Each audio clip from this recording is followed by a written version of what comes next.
Kan vi starte pænt? Så er det blevet frokosttid igen. Og nu er det jo lørdag. Så skal man jo ud på et fint sted at spise. Ja. Det ligger på Pasteursgade nummer 160. Og de har masser af ting. Det er vildt nice. Vi sidder og kigger på desserter lige nu.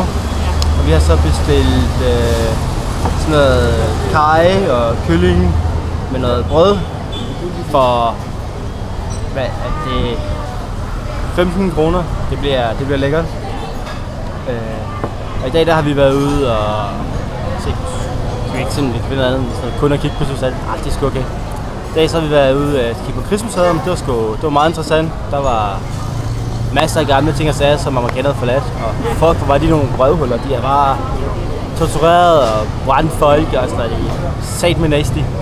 Men hvad er det? Nu er vi ude og spise et lækkert sted, og vejret er det fantastisk. Det dyreste, vi har herinde, det koster 320.000. Det er små 100 kroner. Ja, faktisk. For dem, der ikke lige kan regne. Så det bliver lækkert. Det kan være, at vi får se, hvad vi får til senere. Det er super god mad.